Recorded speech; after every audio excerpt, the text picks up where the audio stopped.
74 seconds, one for every year, since what the Palestinians call Nakba, the catastrophe of 1948, when hundreds of thousands were forced from villages by armed Zionist groups and Israeli soldiers. Thousands rallied across the West Bank and Gaza to commemorate the event.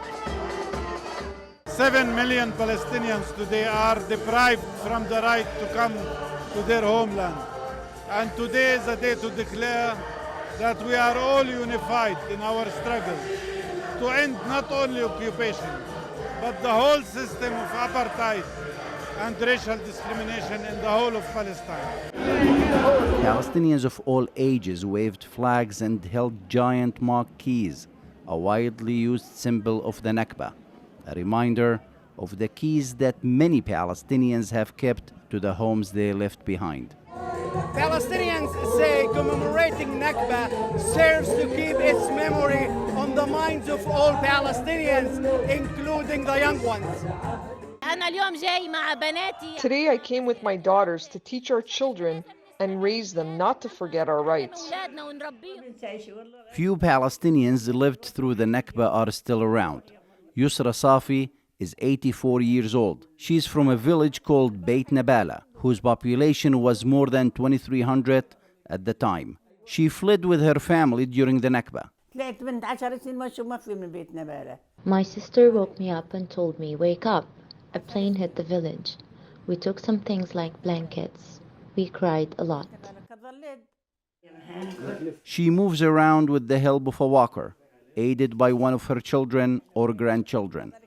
Despite her age, she has a sharp memory and remembers many details about Beit Nabala. Our house was big and the whole family would visit. I remember there was a staircase that took you to the second floor. It had 10 steps. People either fled or were forced from their homes, leaving everything behind and hoping to one day return. Her eldest son, Ziad, a 64-year-old father of 8, said commemorating the Nakba is painful for him. He told the media line that his father used to bring the family to visit Beit Nabala. He has hope of one day returning to live in his village.